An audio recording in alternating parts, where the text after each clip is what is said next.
अगर दुनिया खत्म होने से पहले तुम्हें सिर्फ एक जानवर खाने का मौका मिले तो तुम क्या चुनोगे? इस दुनिया में एक अजीब नियम था। तबाही आते ही हर इंसान उसी जानवर में बदल जाता था जिसे उसने आखिरी बार खाया होता। किसी ने बीफ नूडल्स खाए और एक ब्लैक ड्रैगन बन गया, किसी ने फ्राइड चिकन खाया और अमर फीनिक्स की ताकत पा ली। लेकिन मेरे साथ सबसे बुरा हुआ। मैंने बस ब्रेड चिकन राइस खा लिया और मुझे लड़ने की ताकत नहीं बल्कि गाना, डांस और रैप करने की स्किल मिल गई। ऐसी दुनिया में जहाँ हर तरफ खुखार राक्षस घूम रहे थे, मैं ज्यादा देर तक जिंदा नहीं रह पाया। लेकिन मौत के बाद मैं तबाही से सिर्फ एक दिन पहले दोबारा जन्म ले चुका था। इस बार मुझे भविष्य की हर सच्चाई पता थी, इसलिए मैंने फैसला किया कि इस बार मैं दुनिया का सबसे ताकतवर इंसान बनूंगा। सबसे पहले मुझे चाहिए था उल्लू, ताकि अंधेरे में भी सब कुछ साफ दिखाई दे और रात का राजा बन सकूं। उसके बाद इलेक्ट्रिक ईल, जो अपने शरीर से 800 वोल्ट से भी ज्यादा बिजली छोड़ सकती है। फिर मेरी नजर पड़ी बुलेट चींटी पर, अपने वजन से कई सौ गुना ज्यादा ताकत, खतरनाक जहर और बेहद शक्तिशाली काटने की क्षमता। लेकिन तभी मुझे एहसास हुआ, ताकत से ज्यादा जरूरी है बचाव। अगर डिफेंस कमजोर हुआ तो सबसे बड़ा शिकारी भी किसी और का शिकार बन जाएगा। तो अब सवाल था, मगरमच्छ का कवच चुनूं या कछुए की सुरक्षा? तभी मुझे याद आया, एक ऐसा जीव जो लगभग मर ही नहीं सकता, टार्डिग्रेड। अगर तबाही से पहले मैं इसे खा लूं तो शायद मुझे भी उसकी लगभग अमर जिंदगी मिल जाए। लेकिन क्या मैं समय रहते इसे ढूंढ पाऊंगा? कि जिंदगी जीने की क्षमता इतनी जबरदस्त है कि इसे लगभग अमर माना जाता है। अगर मैं तबाही आने से पहले काफी टार्डिग्रेड खा लूं तो शायद उसकी अमरता मेरी भी ताकत बन जाए। कहा जाता है कि यह छोटा सा जीव तब तक जिंदा रह सकता है जब तक सूरज ही खत्म न हो जाए। यह भयानक गर्मी, जानलेवा ठंड, बेहद ज्यादा दबाव और यहाँ तक कि अंतरिक्ष का भी सामना कर सकता है। न्यूक्लियर रेडिएशन भी इसे आसानी से नहीं मार सकता। सबसे अच्छी बात यह थी कि टार्डिग्रेड दुनिया के लगभग हर हिस्से में मिल जाते हैं। गीली मिट्टी, काई और नमी वाली जगहों पर ये आसानी से पाए जाते हैं। यानी मेरे लिए यह सबसे आसान सुपर पावर थी। लेकिन एक बहुत बड़ी समस्या थी, इतने अमर जीव को मारूंगा कैसे? मैंने तुरंत इंटरनेट पर साइंटिफिक रिसर्च पढ़नी शुरू कर दी। तभी मुझे इसकी सबसे बड़ी कमजोरी पता चली। टार्डिग्रेड पूरी तरह पारदर्शी होते हैं। जब भी उन्हें खतरनाक माहौल मिलता है, वे अपने शरीर का पानी निकालकर खुद को छोटे बैरल जैसी अवस्था में बदल लेते हैं। इसी वजह से वे सालों तक बिना मरे जिंदा रह सकते हैं। साइंटिस्ट ने इन्हें 150 डिग्री सेल्सियस की गर्मी और -200 डिग्री सेल्सियस की ठंड में रखा, लेकिन सामान्य तापमान पर लौटते ही ये फिर से जिंदा हो गए। एटॉमिक बम के स्तर का रेडिएशन और समुद्र की सबसे गहरी खाई से कई गुना ज्यादा दबाव भी इन्हें खत्म नहीं कर पाया। लेकिन इनकी एक जानलेवा कमजोरी थी, अगर इन्हें 15 मिनट तक यूवी जर्मिसाइडल लैम्प की रोशनी में रखा जाए तो ये पूरी तरह मर जाते हैं। तेज भाप और खुली आग भी इन्हें खत्म कर सकती है। बस अब मुझे वही चाहिए था। तबाही आने में सिर्फ 3 दिन बाकी थे। मुझे समय के खिलाफ दौड़ लगानी थी। मैंने तुरंत ऑनलाइन एक माइक्रोस्कोप और यूवी जर्मिसाइडल लैम्प मंगवा लिया। यूवी लैम्प सबसे सुरक्षित तरीका था क्योंकि इससे टार्डिग्रेड मर जाएगा लेकिन उसकी ताकत सुरक्षित रहेगी। मेरे शहर के बाहर जंगल और खेत थे जहाँ हर तरफ काई जमी हुई थी। मैं तुरंत वहाँ पहुंचा और बड़ी मात्रा में काई और नम डंठल इकट्ठा करने लगा। इसी दौरान मेरी नजर घास पर रेंगते एक बड़े टार्डिग्रेड पर पड़ी। तभी मुझे अचानक याद आया, इस जीव में अपने कटे हुए अंग दोबारा उगाने की भी अद्भुत क्षमता होती है। मैंने तुरंत इंटरनेट पर इसकी पुष्टि की। जवाब पढ़ते ही मेरे चेहरे पर मुस्कान आ गई। अगर मुझे टार्डिग्रेड की अमरता और रीजनरेशन दोनों मिल जाए तो इस दुनिया में मुझे रोकना लगभग नामुमकिन हो जाएगा। मैंने सबसे पहले उस जीव को सुरक्षित घर पहुंचाया। इसके बाद मैं अपनी बाइक लेकर काउंटी टाउन के शॉपिंग मॉल पहुंचा। वहां से मैंने यूवी स्टेरिलाइजर खरीदा और हाई इलास्टिसिटी वाले कपड़े भी लिए ताकि ट्रांसफॉर्मेशन के समय कपड़े फटे नहीं। मैंने अलग अलग एनिमल ब्रीडर्स को मैसेज भेजे। मुझे हर हाल में उल्लू, अमेरिकन इलेक्ट्रिक ईल, बुलेट चींटी और बाकी जरूरी जीव खरीदने थे। शाम तक मैं स्कूल से माइक्रोस्कोप, बीकर, ड्रॉपर और बाकी लैब का सामान भी उधार ले आया। ऑनलाइन ट्यूटोरियल देखकर मैंने काई को 24 घंटे तक पानी में भिगोया, फिर उसका पानी निकालकर माइक्रोस्कोप के नीचे रखा। शायद किस्मत इस बार सच में मेरे साथ थी। पहली ही स्लाइड में मुझे 0.1 मिलीमीटर का एक टार्डिग्रेड दिखाई दे गया। लेकिन समस्या अभी भी खत्म नहीं हुई थी। ये इतने छोटे होते हैं कि नंगी आंखों से दिखाई भी नहीं देते और मुझे ऐसे सैकड़ों टार्डिग्रेड इकट्ठा करने थे। पूरा दिन मेहनत करने के बाद भी मुझे सिर्फ 12 टार्डिग्रेड मिले। उसी समय उस एनिमल ब्लॉगर का रिप्लाई आया जिसे मैंने मैसेज किया था। अगली सुबह मैं सीधे उसके प्राइवेट ब्रीडिंग बेस पहुंच गया। अंदर कांच के बड़े बड़े टैंक थे जिनमें दुनिया भर के दुर्लभ कीड़े रखे हुए थे। और तभी मेरी नजर उस चीज पर पड़ी जिसकी मुझे सबसे ज्यादा जरूरत थी, बुलेट चींटी। लेकिन उसी समय मेरी नजर 2 अजीब से बीटल्स पर भी गई। ब्लॉगर ने बताया कि ये आयरन नेल बीटल हैं। इनका खोल प्रकृति में सबसे मजबूत माना जाता है। ये अपने शरीर के वजन से 40,000 गुना ज्यादा दबाव सह सकते हैं। यह सुनते ही मेरी आंखें चमक उठी। क्या यही भविष्य के उन अजय बख्तरबंद मॉन्स्टर्स का राज था? मैंने तुरंत इन्हें भी अपनी जरूरी लिस्ट में जोड़ लिया। मोलभाव के बाद मैंने 20,000 युआन देकर 2 आयरन नेल बीटल खरीद लिए। अब मेरे पास सिर्फ 10,000 युआन बचे थे। इन्हीं पैसों से मुझे अमेरिकन इलेक्ट्रिक ईल और उल्लू भी खरीदना था।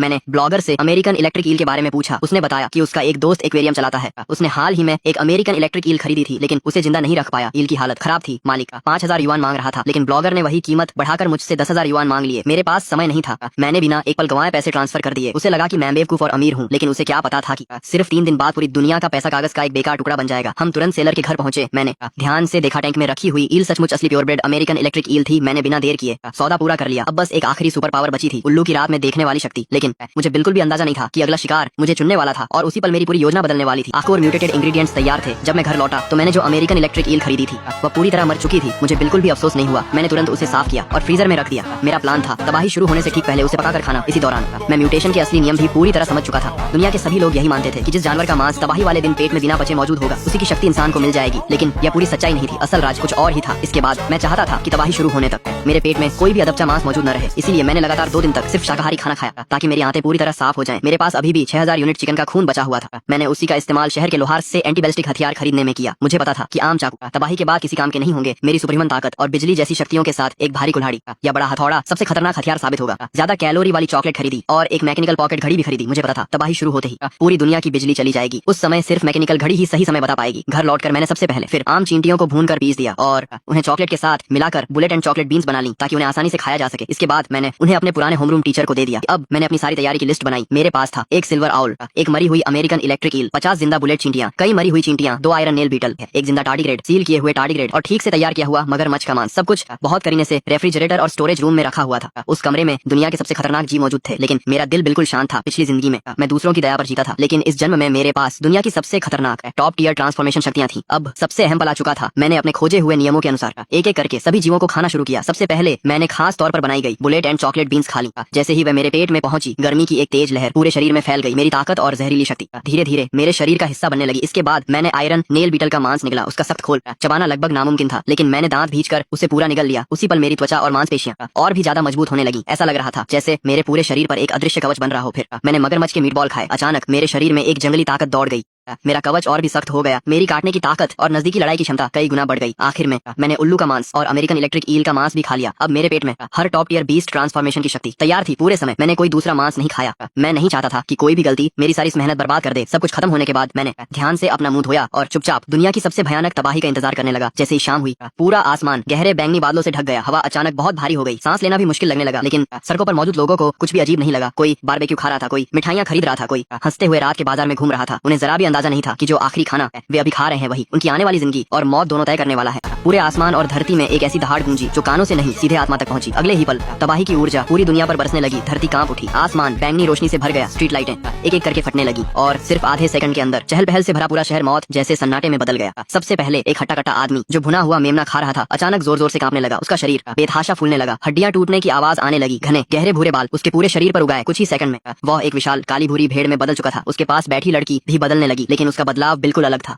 उसका शरीर धीरे धीरे नरम पड़ने लगा। उसके चारों ओर हल्की नीली रोशनी घूमने लगी। ऐसा लग रहा था जैसे उसे किसी पानी वाले जीव की शक्ति मिली हो। उसी समय पूरी सड़क पर चीखें गूंजने लगी। हर तरफ अलग अलग लोग अलग अलग जानवरों में बदल रहे थे। अब हर इंसान की किस्मत उसके आखिरी खाने से तय हो चुकी थी। एक बीफ बोन सूप रेस्टोरेंट के बाहर एक अधेड़ उम्र का आदमी अचानक अपनी पीठ झुकाकर जमीन पर गिर पड़ा। उसका शरीर तेजी से फैलने लगा। मांसपेशियां और हड्डियां फटने लगी। उसकी आंखों में पागलपन भर गया। अगले ही पल उसने अपना सिर नीचे किया और इतनी जोरदार टक्कर मारी कि एक पूरी बस हवा में उछल गई। बस सीधे सड़क किनारे की दुकान से जा टकराई। ईंटें बिखर गईं, लोहे के फ्रेम मुड़ गए। एक दूसरी गली में एक आदमी जो जमीन पर दर्द से तड़प रहा था अचानक बदलने लगा। उसकी त्वचा फिसलन भरी हो गई। उसका चेहरा धीरे धीरे एक डरावने सिकाड़ा जैसे जीव में बदल गया। अचानक उसकी लंबी जीभ बिजली की तरह बाहर निकली और भागते हुए एक राहगीर को सीधे पकड़ लिया। बेचारा कुछ समझ भी नहीं पाया कि अगले ही पल उसे उस राक्षस ने अपने मुंह में खींच लिया। कुछ ही सेकंड में उसका शरीर टुकड़ों में बदल चुका था। जहरीला एसिड पूरी सड़क पर फैल गया और जहां भी गिरा सब कुछ पिघलने लगा। उसी पल मुझे समझ आ गया कि अब इंसानों की दुनिया खत्म हो चुकी थी। अब इस धरती पर सिर्फ एक ही नियम चलेगा, जो सबसे ताकतवर होगा वही जिंदा रहेगा। बाहर निकल आया उसने एक ही पंजे में। सिक्योरिटी विंडो चकनाचूर कर दी। जमीन पर उतरते ही उसकी लाल आंखें भागती हुई भीड़ पर घूमने लगी और अचानक उसकी नजर एक अकेली लड़की पर जाकर रुक गई। लड़की डर से पूरी तरह जड़ हो चुकी थी। उसके पैर कांप रहे थे। वह भागना चाहकर भी भाग नहीं पा रही थी। आसपास मौजूद हर इंसान सिर्फ अपनी जान बचाने में लगा था। किसी में उसे बचाने की हिम्मत नहीं थी। मैंने ठंडी नजरों से पूरा दृश्य देखा। शुरू से ही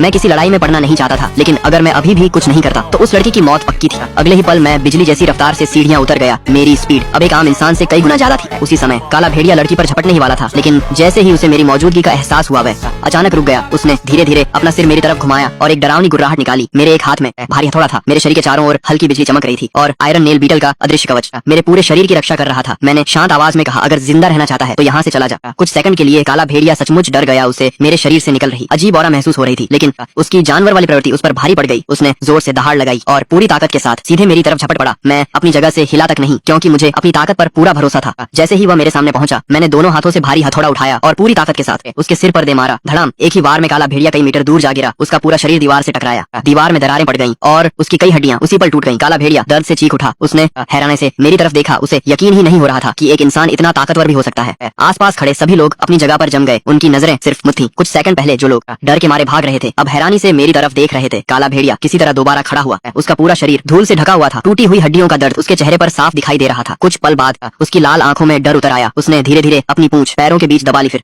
एक आखिरी गुर्राहट की और लंगड़ाता हुआ अंधेरी गली की तरफ भाग गया। जिस लड़की को वह मारने वाला था वह डर के मारे जमीन पर बैठ गई। लेकिन मुझे पता था यह जीत सिर्फ शुरुआत थी, क्योंकि अभी पूरे शहर में हजारों नहीं लाखों ऐसे राक्षस पैदा हो चुके थे और असली नरसंहार अभी शुरू होना बाकी था।